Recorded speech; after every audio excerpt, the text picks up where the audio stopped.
Assalamualaikum warahmatullahi wabarakatuh. Selamat datang di Pendidikan Calon Guru Penggerak Angkatan 7 Kabupaten Aceh Besar dengan tema Aksi Nyata Modul 1.4. Perkenalkan, nama saya Siti Sa'diah SPDI, CGP Angkatan 7 Kabupaten Aceh Besar dari SMA Negeri 1 Lembas Lawah dan Ibu Nurliana HS SPD MPD sebagai pengajar praktik serta Bapak Helviandi SPD MPD sebagai fasilitator. Berikut adalah kegiatan diseminasi modul 1.4 budaya positif kepada semua Dewan Guru SMA Negeri 1 Lembas Lawah. Yang pertama-tama dan yang paling utama adalah sama-sama kita berikan puja dan puji serta syukur kita kepada Allah yang telah memberikan kita kesehatan sehingga kita bisa berkumpul di ruangan yang sederhana ini. Tidak lupa pula soal praktekan salam, kita sambut sajikan kepada anak besar Muhammad SAW bersama. Yang saya hormati para wakil ketua sekolah dan ibu bapak yang sudah berhadir di ruang sosialisasi kegiatan acara kita pada hari ini. Adapun kegiatan pada kita hari ini yaitu untuk sosialisasi tentang paradigma baru yang ada di dunia pendidikan sekarang. Kita mulai terus mengenai paradigma baru tentang budaya positif yang bisa kita terapkan di sekolah kita di SMA Negeri 1 Lembas Lawah. Mulai kita ada beberapa pertanyaan pemantik. Ini mohon responnya Ibu Bapak ya. Bagaimana menurut Ibu Bapak bahwa hukuman bisa mendisiplinkan anak? Apakah Ibu Bapak setuju? Ya. Setuju. Oke, kemudian yang kedua, pemberian hukuman dengan hal positif seperti membaca atau membersihkan halaman sekolah dapat meningkatkan disiplin anak. Bagaimana Ibu Bapak? Apa setuju? Ragu-ragu. Oke, nggak apa-apa. Kemudian yang ketiga, memberi penghargaan dapat meningkatkan motivasi belajar anak. Berarti kita setuju dengan poin nomor 3. Baiklah, nggak apa-apa, kita lanjutkan lagi. Ini perubahan paradigma yang harus kita sadari bersama Ibu Bapak. Ada A dan B, ya, kita dan teman kita. Kita sobeklah sedikit kertas, kemudian kita tuliskan apa benda yang paling berharga dari kita. Bisa jadi itu anak, mobil, rumah, atau semuanya. Kemudian kita genggam dengan erat. Kita genggam, kemudian teman kita akan berusaha sekuat tenaga untuk melepaskan genggaman itu, baik itu dengan membujuk, mengancam, merhatik, merayu, menyuap. Kira-kira bisa terbuka tidak Ibu Bapak? Bagaimana? Ketika kita menggenggam, teman kita berusaha dengan merayu kita, mengancam kita, apapun menghatik. Kira-kira dia bisa membuka nggak kepala kanan kita? Bisa? Bisa? Selama ini kita ada pemahaman bahwa guru itu bisa mengontrol siswa. Kemudian kita memahami bahwa kritik dapat membuat orang merasa bersalah dan dapat menguatkan karakter. Dan selama ini kita juga percaya bahwa semua penguatan positif itu efektif dan bermanfaat. Dan selama ini kita juga percaya bahwa orang dewasa memiliki hak untuk memaksa yang lebih muda di bawahnya. Inilah paradigma yang harus kita pelajari terlebih dahulu. Ada namanya stimulus respon dan teori kontrol atau pilihan. Di stimulus respon, kita mencoba mengubah orang agar berpandangan sama dengan kita. Mungkin ini yang kita lakukan selama ini. Sementara di teori kontrol atau pilihan, kita berusaha memahami pandangan orang lain tentang dunia. Kita berusaha berpikir bagaimana orang lain itu berpikir, seolah kita menjadi dia. Kemudian di teori stimulus respon, itu juga ada perilaku buruk dapat dilihat sebagai suatu kesalahan. Sementara di teori kontrol, itu semua perilaku memiliki tujuan. Apapun yang kita lakukan, itu ada tujuannya masing-masing. Dan tujuan orang itu berbeda-beda antara satu orang dengan orang lainnya. Kemudian juga orang lain bisa mengontrol saya, itu di stimulus respon. Sementara di teori pilihan, kita tidak bisa mengontrol orang lain. Kemudian ada juga pemaksaan ada pada saat rujukan gagal. Jadi ketika kita membujuk seseorang dan kita gagal, di stimulus respon itu kita bisa memaksa seseorang. Tetapi di teori kontrol kita tidak bisa memaksa, tetapi adanya kolaborasi dan konsekuensi menciptakan pilihan-pilihan baru. Kita ada menawarkan hal-hal yang baru yang sama-sama menang. Itu ada di teori kontrol. Sementara kalau stimulus respon itu model berpikir menang atau kalah. Tidak ada win-win solution. Tetapi di teori kontrol itu kita win-win solution, menang-menang, bukan menang kalah. Kita berusaha untuk dua-duanya itu memperoleh manfaat. Inilah yang akan kita diskusikan bersama pada hari ini tentang disiplin positif. tentang teori kontrol. Yang pertama, Anda tidak bisa mengontrol orang lain, hanya Anda yang bisa mengontrol diri kita sendiri. Kemudian juga berdasarkan perilaku memiliki tujuan dan model berpikir menang-menang. Kemudian kolaborasi dan konsensus menciptakan pilihan-pilihan baru. Kemudian ada juga yang kita berusaha memahami pandangan orang lain tentang dunia. Disinilah semua rangkuman apa yang akan kita diskusikan pada hari ini. Ada 5 kebutuhan dasar manusia yang akan kita pelajari, sehingga dari kebutuhan dasar orang inilah kita bisa memiliki pandangan mengapa seseorang itu memiliki kebutuhan-kebutuhan yang berbeda-beda antara satu orang dengan orang lainnya. Kemudian di kolaborasi kita ada memegang 5 posisi kontrol kita. Ada yang sebagai penghukum, ada sebagai pembuat rasa bersalah, ada sebagai teman, ada sebagai pemantau, ada sebagai manajer. Ini nanti kita lihat di mana posisi kita selama ini. Kemudian ada juga teori yang semua perilaku memiliki tujuan. Itu ada di teori motivasi. Ada motivasi intrinsik dan ada motivasi ekstrinsik. Kalau motivasi intrinsik itu berasal dari dalam diri dia sendiri. Kalau misalnya dari motivasi ekstrinsik, itu kita bisa untuk menghindari hukuman, bisa untuk mendapatkan imbalan. Jadi semua kita lakukan kita untuk menghindari hukuman atau untuk mendapatkan imbalan. Itu masih motivasi ekstrinsik. Sementara kalau untuk menghargai diri sendiri, itu udah masuk ke dalam motivasi intrinsik. Nah, Ibu Bapak, apa yang dimaksud dengan disiplin? Disiplin itu dari bahasa Latin yang artinya belajar. Sementara ketika sampai kepada kita sudah menjadi konotasi yang sesuatu yang dilakukan seseorang pada orang lain untuk mendapatkan kepatuhan. Ya, kecenderungan umumnya masih disiplin dengan ketidaknyamanan ya. Ketika kita mencoba mendisiplinkan anak, itu berarti kita masih mencoba agar si anak itu mengikuti bagaimana kemauan kita. Sementara disiplin itu sangat luas nilai-nilainya ya. Setiap nilai-nilai itu yang harus kita tanamkan pada anak itu adalah sebenarnya nilai-nilai kebajikan. Nilai-nilai kebajikan universal itulah yang bersifat positif pada manusia yang memiliki tujuan mulia. Seperti kita kan sekarang kan dengan kita kenal dengan istilah profil pelajar Pancasila. Itu kita mau tidak mau kita membentuk karakter peserta didik kita sesuai dengan profil pelajar Pancasila. Dan di dalamnya itu ada berisi beriman, bertakwa kepada Allah Tuhan yang Maha Esa dan berakhlak mulia. Yang kedua mandiri, kemudian bernalar kritis, berkebinekaan global, bergotong royong dan kreatif. Inilah nilai-nilai positif yang ada di profil pelajar Pancasila. Kita mengharapkan semua peserta didik kita mampu untuk memiliki nilai-nilai dari profil pelajar Pancasila ini. Nah, kita kembali lagi ke teori motivasi perilaku manusia. Ini perilaku manusia itu selalu ada motivasi eksternal dan internal. Apapun tujuan yang kita lakukan itu pasti ada tujuannya. Pertama, untuk menghindari ketidaknyamanan atau hukuman. Bagaimana ya kalau saya tidak melakukan ini, pasti dapat begini-begini. Atau untuk mendapatkan imbalan. Kalau saya berhasil melakukan ini, pasti saya dapat pujian. Itu berarti masih adanya motivasi dari luar. Kalau untuk motivasi dari dalam, yaitu motivasi internal, itu kita untuk menghargai diri kita sendiri.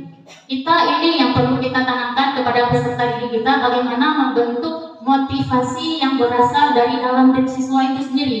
Bukan berarti siswa itu misalnya datang terlambat, ya, dia itu takut ketika kita hukum. Atau siswa yang datang cepat karena dia mau menjadi orang yang paling cepat datang ke sekolah, mengharapkan pujian dari gurunya. Yang perlu kita bentuk sekarang adalah bagaimana membentuk peserta didik kita memiliki motivasi internal. Dia itu memiliki motivasi untuk menghargai diri dia sendiri. Dia datang ke sekolah tepat waktu, itu berarti dia untuk menghargai waktu. Untuk menghargai waktu yang dia miliki yang tidak mungkin bisa terulang lagi. Itu bisa jadi dengan motivasi berasal dari diri sendiri, yaitu internal. Nah, kalau kita tadi bisa kita setuju ya kalau misalnya motivasi penghargaan itu bisa membuat orang lebih baik, kita perlu mengkaji ulang itu Bapak. Karena yang kami pelajari bahwa tidak selamanya penghargaan itu bisa bersifat positif.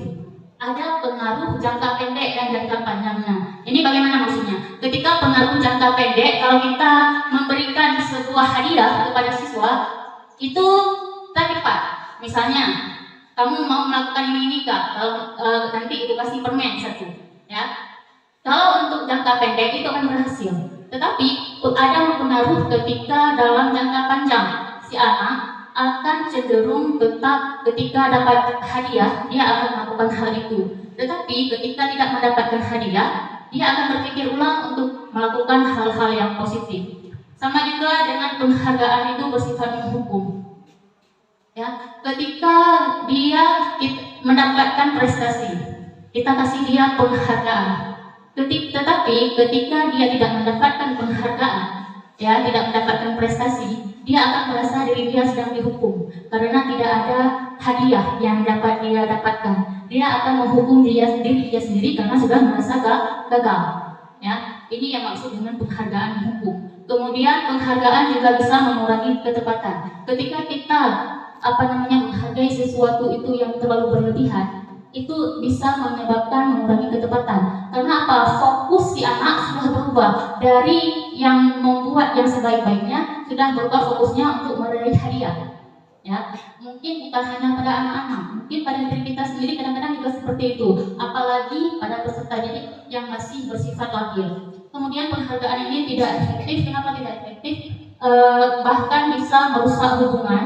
Ini misalnya dalam suatu kelas, kita selalu memuji ataupun menghargai ataupun memberi hadiah kepada si peserta didik itu terus, ya. Sementara yang lainnya itu akan muncul kecenderungan untuk merasa iri atau cemburu kepada si kawannya. Inilah mengapa disebut penghargaan tidak selamanya itu bisa bersifat positif. Kita harus mengkaji ulang kembali bagaimana cara memberi penghargaan kepada setiap peserta didik. Ada beberapa hal yang bisa kita lakukan ketika si peserta didik itu layak mendapatkan penghargaan. Yang pertama, kita beri pengakuan dia secara khusus, ya. Kemudian kita beri pengakuan dia secara pribadi. Kemudian beri pengakuan kepada semua murid secara bergantian dan beri pengakuan secara konsisten. Kemudian juga kita berfokus pada prosesnya, bukan pada hasil peserta didik. Kalau misalnya kita beri pengakuan secara khusus, ya itu ada cerita yang sempat saya baca dan sempat juga kami berbagi mengenai seorang ibu yang memiliki 5 anak perempuan. Ya, ada seorang ibu, dia memiliki 5 anak perempuan dan dia membeli 5 buah kalung yang sama dan bermata safir berwarna biru. Si ibu ini memanggil satu persatu anaknya. Dia bisik sama anaknya, "Nak, ini kalung jangan kamu bilang-bilang sama adik-adik atau kakak-kakak kamu ya. Ini adalah kalung pemberian ibu, berarti ibu sangat sayang sama kamu. Kamu adalah anak yang paling istimewa di mata ibu." Kemudian si ibu ini juga memberikan kalung kepada anak yang nomor 2 dengan perkataan yang sama. Ya, jangan bilang-bilang sama kakak, sama adik bahwa ibu memberikan kamu kalung yang bermata biru ini. Karena yang lain tak dapat, kamu aja, karena kamu yang paling spesial.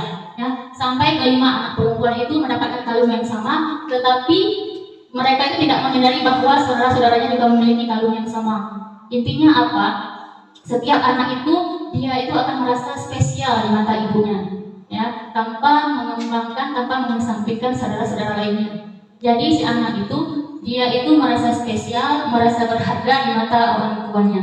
Jadi seperti itu. Ini bisa kita aplikasikan mungkin ya dalam dalam kehidupan kita sehari-hari.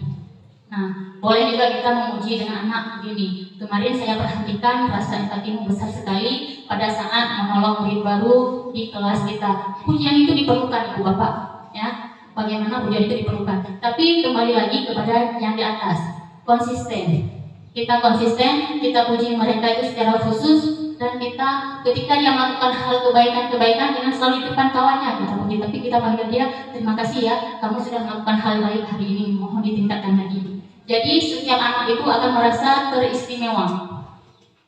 Nah, kemudian kita akan menentukan apa itu hukuman atau konsekuensi dari dari kata-kata ini ya, dari tindakan seorang guru.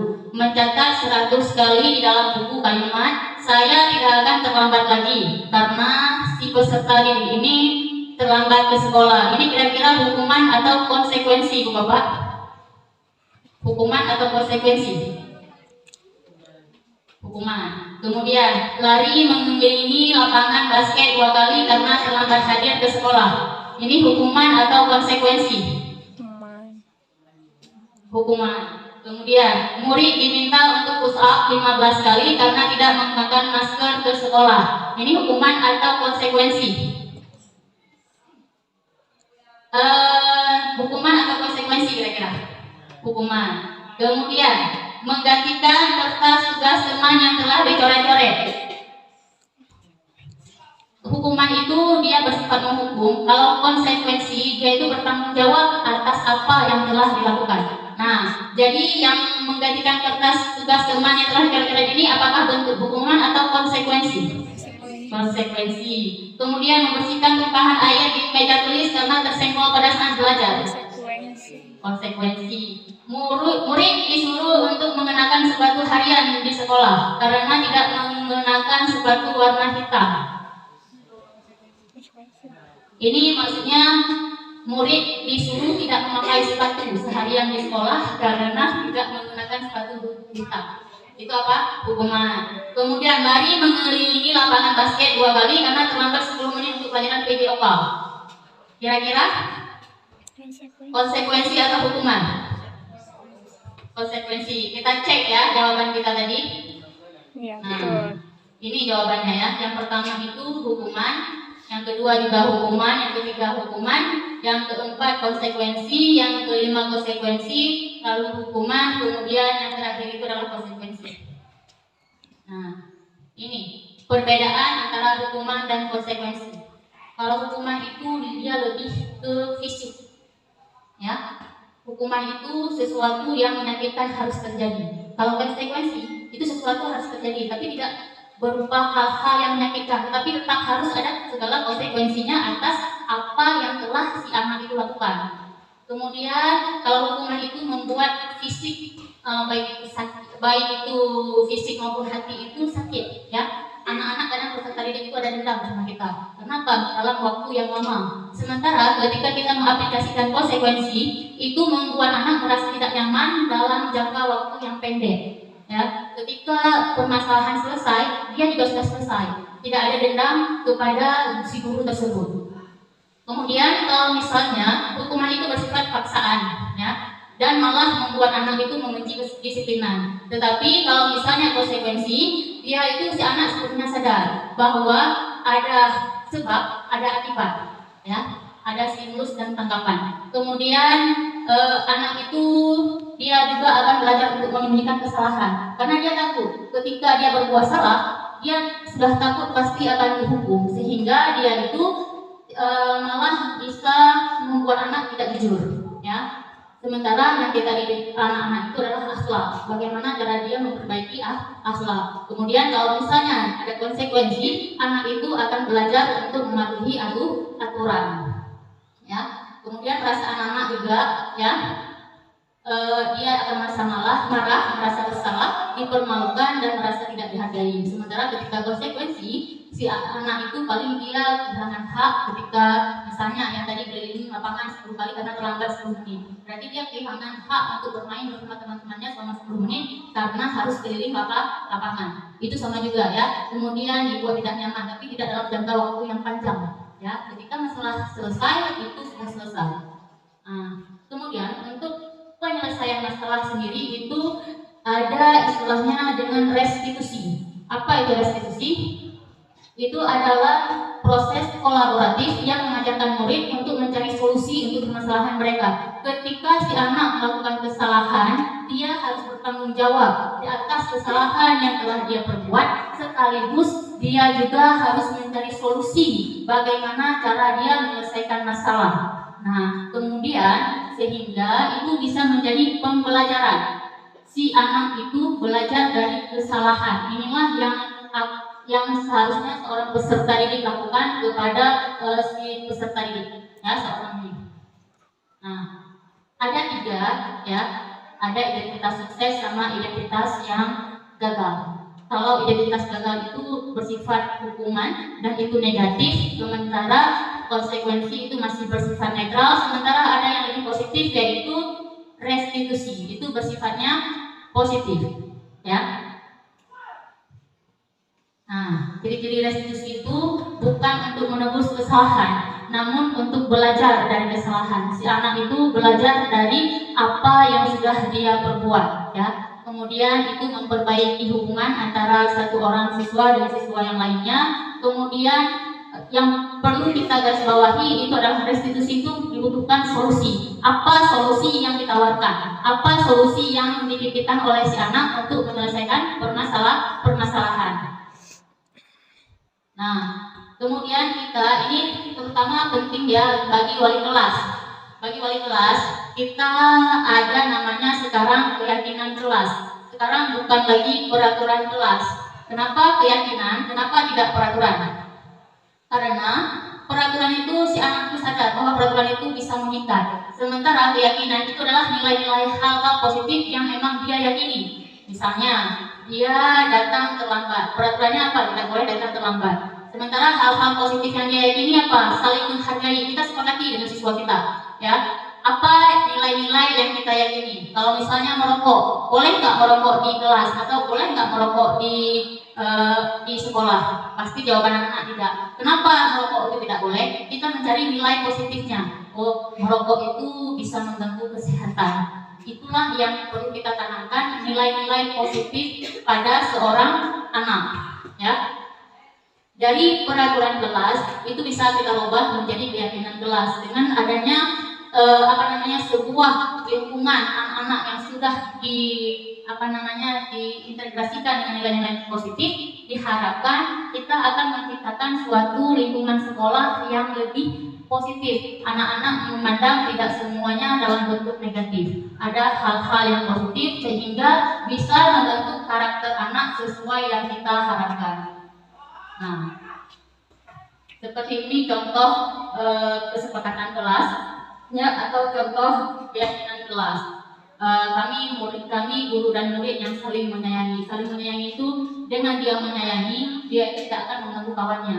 Dia itu tidak akan mengejek kawannya. Dia itu akan menghormati gurunya. Kenapa? Karena kami adalah guru dan murid yang saling menyayangi. Itu adalah kesepakatan yang dibuat di dalam kelas. Kemudian kami murid yang semangat belajar. Nah, kata-kata semangat ini apa? Berarti dia akan serius untuk mengikuti pelajaran. Kita rubah hal-hal yang negatif, kita rubah menjadi hal-hal yang lebih positif. Nah, untuk jelasnya ini, ya, seperti kita sepakati dulu. Hormat.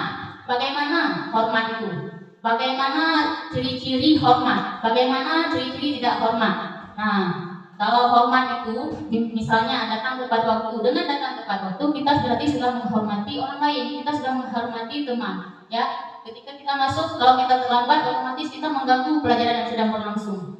Ya, kalau tidak hormat itu bagaimana? Sering datang terlambat. Nah, ini adalah yang negatifnya, yang hal negatifnya. Kemudian, kalau misalnya hormat lagi, menyapa teman dan guru setiap hari. Nah, kalau tidak hormat itu seperti apa? Seperti tidak acuh kepada teman dan guru. Dia kalau lewat guru ya sudah biasa saja. Inilah permasalahan yang kita hadapi di semua sekolah dan diharapkan dengan adanya segitiga restitusi ini, dengan adanya keyakinan kelas, kita bisa menyelesaikan permasalahan yang kita hadapi di sekolah. Ya, seperti ini. Selalu kembalikan buku pada tempatnya. Itu berarti kita mengajarkan siswa untuk bertanggung jawab, ya. Dilarang mengganggu orang lain. Itu kita keyakinan kelas kita bisa buat dengan berarti menghormati orang lain, ya. Kemudian kalau dilarang menggunakan narkoba itu kan untuk kesehatan siswa itu sendiri. Inilah hal-hal positif yang harus kita ubah. Karena apa? Seperti kita bilang tadi, setiap tindakan manusia itu memiliki tujuan. Nah, inilah 5 kebutuhan dasar manusia. Si anak setiap dia melakukan kesalahan ataupun kesilapan itu karena apa? Adanya 5 kebutuhan ini dia yang kurang. ya. Lima kebutuhan dasar manusia yang tidak ada pada diri anak itu sendiri. Yang pertama itu rasa kasih sayang dan rasa diterima, ya.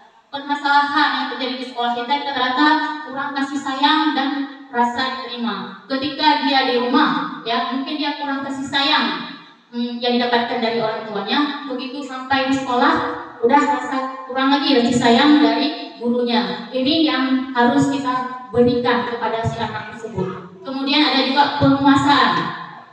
Penguasaan itu apa? Dia itu ingin diakui keberadaannya, ya. Makanya ketika si anak itu mencari-cari kesalahan, mungkin dia itu butuh diakui, ya. Dia itu butuh pengakuan bahwa dia itu ada, bahwa dia itu ada. Itu yang dia harapkan agar kita selalu menyapa-nyapa dia. Mungkin dia kekurangan, kemudian juga ada kesenangan. Si anak melakukan ini karena dia faktor kesenangan. Mungkin dia iseng orangnya, ya, suka mengganggu kawannya. Mungkin dia sedang memenuhi kebutuhan dia ini, yaitu kebutuhan kesenangan. Kemudian ada juga si anak itu kebebasan. Itu yang dibutuhkan seorang anak. Dia itu misalnya dia cuma suka belajar dalam kelas, dia merasa terikat, ya. Berarti dia tidak terpenuhi oleh kebutuhan dasarnya, yaitu kebebasan. Mungkin dia itu sifatnya suka berjalan-jalan, sementara metode yang kita pelajari ya menonton, duduk, mencatat, dia udah seperti itu pulang, ya. Kemudian kebutuhan dasar itu kebutuhan bertahan hidup. Itu seperti makan, minum, ya. Tidur itu adalah kebutuhan bagaimana cara kita untuk mempertahankan kehidupan. Inilah 5 kebutuhan dasar, ya, yang menyebabkan seseorang melakukan sesuatu atau tindakan. Atau kita ketika si anak melakukan kesalahan ataupun apapun hal-hal yang tidak sesuai dengan kesepakatan yang telah kita berbuat, kembali lagi kita ke sini, ya. Kebutuhan apa yang tidak terpenuhi dari si anak tersebut? Nah, ini 5 posisi kontrol kita sebagai seorang guru, ya. Ada sebagai penghukum. Ini sama-sama, ya. Kita termasuk saya ketika mempelajari modul ini, saya merasa tertampar. Ada 5 posisi kontrol seorang guru. Yang pertama yaitu penghukum, ya. Itu guru berbuat menghardik, menunjuk-nunjuk siswa dengan menyakiti siswa, dengan menyindir siswa. Itu adalah hal-hal yang guru lakukan, ataupun kata-katanya yang sering kita lakukan, awas ya kalau kamu begitu nanti, ya, coba, ya, lihat, ya, mengancam, ya. Kemudian hasilnya si anak itu akan memberontak, ya. Kemudian ada juga posisi guru sebagai pembuat merasa bersalah, ya. Kita mengatakan kepada si siswa, seharusnya kamu begini loh, ibu udah capek ngajar kamu, masa kamu nggak bisa-bisa, ibu kecewa sekali sama kamu, ya. Sehingga membuat si anak itu dia itu akan terpaksa berbohong, ya. Dia tidak mau sampai membuat si guru itu merasa bersedih. Kemudian ada juga yang memposisikan guru sebagai teman, ya. Dia itu misalnya, ayolah lakukan demi ibu, ya. Dia memposisikan dirinya sebagai teman bagi peserta didiknya. Hasilnya bagaimana, ya? Mungkin si peserta didik ini akan menganggap kita layaknya seorang teman. Dia akan tergantung kepada kita, ya. Dia akan tergantung, kemudian dia tidak akan menjadi mandiri. Kenapa? Dia tergantung sama si teman. Kemudian ada juga yang pemantau. Seorang pemantau itu apa? Dia melihat-lihat saja, ya. Ketika terjadi seperti ini, oh itu. Ketika terjadi seperti itu, oh iya. Seperti itu saja, ya. Karena Pak guru yang memantau ini cenderung dia merasa berada di zona nyamannya, ya. Dia tidak ingin mencari masalah dan tidak ingin mendapatkan masalah. Kemudian hasilnya bagaimana, ya? Si siswa ini dia itu tergantung gurunya. Kalau ada gurunya diam-diam yang memantau dia tidak akan melakukan. Tetapi begitu tidak ada yang pantau, ya dia akan berbuat sesukanya.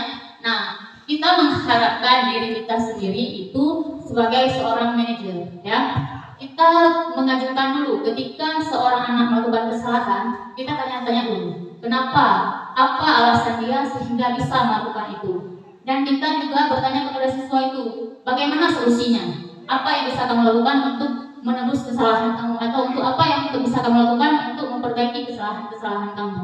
Nah, inilah 5 posisi kontrol dari seorang guru ya. Kita bisa merefleksikan diri kita sendiri selama ini, posisi kontrol apa yang sudah kita jalani dalam menghadapi siswa-siswi kita di sekolah SMA Negeri 1 Lembas Lawang ya. Nah, seperti ini. Saya kecewa sekali dengan kamu. Itu adalah membuat orang merasa bersalah ya. Kamu tidak pernah benar melakukan. Ya, padahal sekali mungkin si anak itu melakukan kesalahan, tapi kita langsung mencap si anak itu selalu berbuat kesalahan. Itu adalah ciri-ciri seorang guru yang penghukum ya. Ayolah lakukan demi ibu bapak. Itu adalah posisi seorang teman ya. Nah, kalau kamu nggak lakukan, nanti ibu akan kena tegur oleh kepala sekolah. Cepatlah ya. Itu. Kemudian ada juga pemantau ya. Pemantau ini lebih kepada dia itu mencari zona nyamannya. Nah, segitiga restitusi inilah yang ditawarkan untuk kita mampu menyelesaikan permasalahan-permasalahan yang terjadi di lingkungan sekolah kita. Apa itu segitiga restitusi? Itu ada 3 tahapan. Yang pertama itu adalah menstabilkan identitas, kemudian memvalidasi kebutuhan, dan yang terakhir itu adalah menanyakan keyakinan. Misalnya, ya kita menghadapi siswa yang tidak memakai sepatu pada hari itu ya. Ini pernah terjadi masalahnya, dia bukan setiap hari nggak memakai sepatu, dia sehari itu nggak memakai sepatu. Kemudian kita panggil ya, kamu bukan satu-satunya loh yang nggak pakai sepatu hari ini. Itu adalah tahapan menstabilkan identitas. Nah, kemudian kita tanya memvalidasi kebutuhan itu. Kamu tentu punya alasan. Kita tanya dulu sama si anak, apa alasan kamu sehingga kamu tidak memakai sepatu pada hari ini. Nanti mungkin si anak itu bisa memberikan dia argumen ya, ataupun dia memberikan alasan. Kita dengarkan dulu alasan dia. Bisa jadi mungkin dia basah, kehujanan ya. Kita tanya dulu, jangan langsung kita judge, kamu emang nggak pernah memakai sepatu ya. Kemudian ada menanyakan keyakinan. Keyakinan tadilah yang kita sepakati dari awal. Nilai-nilai positif apa yang kita sepakati dari awal? Ini sesuai nggak dengan yang sudah kita sepakati sebelumnya? Makanya kita perlu mengkaji ulang kesepakatan yang telah kita, ataupun memperbarui kesepakatan yang telah kita buat dengan si anak ketika dia masuk di sini. Ya, kita jangan buat peraturan. Kenapa? Peraturan itu dia bersifatnya mengikat dia akan terpaksa. Tapi ketika dengan keyakinan bahwa itu adalah sesuatu hal yang benar, ya, emang sudah begitu seharusnya. Ini kembali lagi ke dalam motivasi intrinsik dan ekstrinsik. Ya. Nah, seperti ini Bapak ketika tahapan untuk menstabilkan identitas ya. Kita bisa berkata berbuat salah itu hal yang manusiawi, tidak ada manusia yang sempurna. Itu adalah ketika tahapan kita menstabilkan identitas kepada si siswa yang melakukan kesalahan. Ya, kita pasti bisa menyelesaikan permasalahan ini.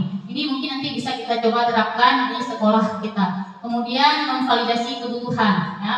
Ini mengapa kamu melakukan seperti ini? Pasti ada alasannya kan?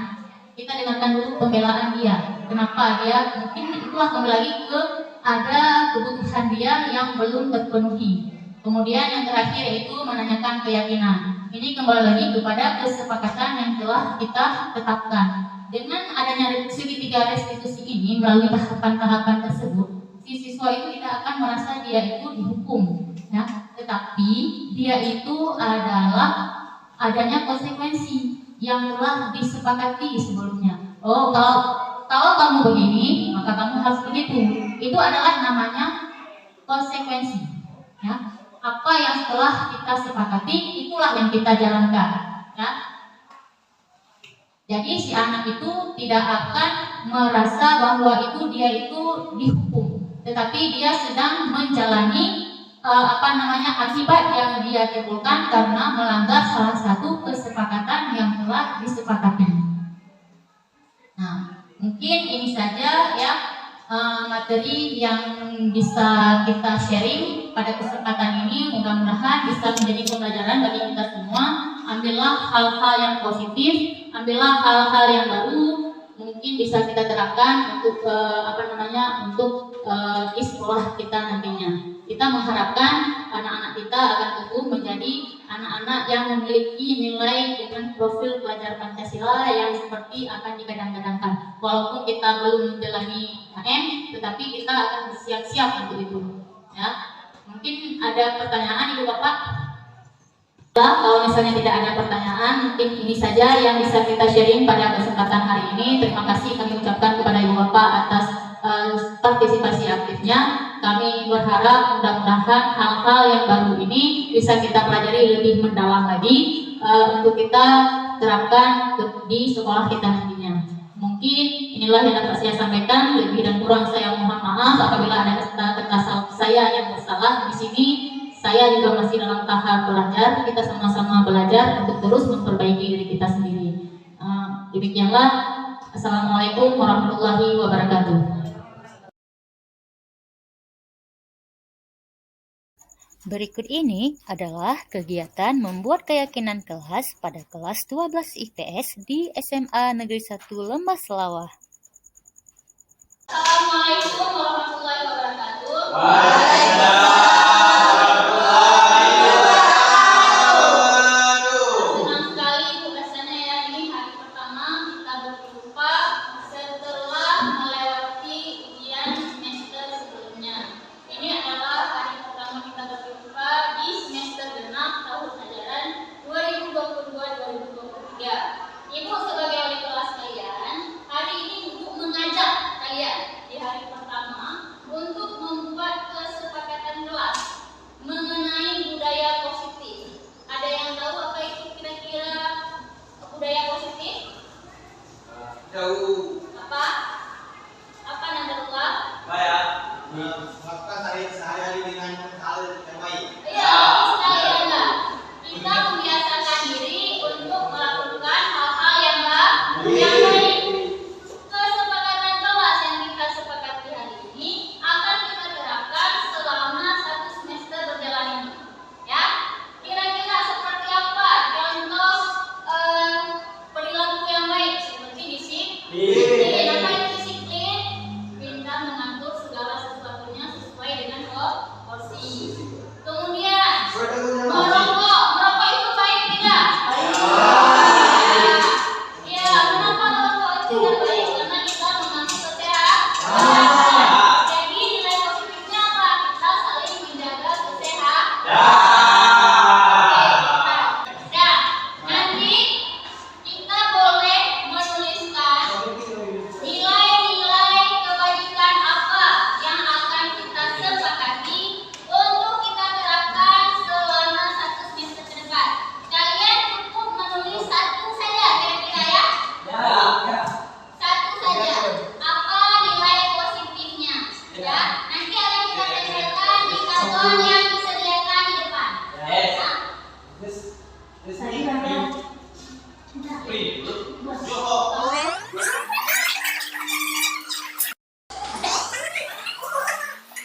yang sedang berlangsung.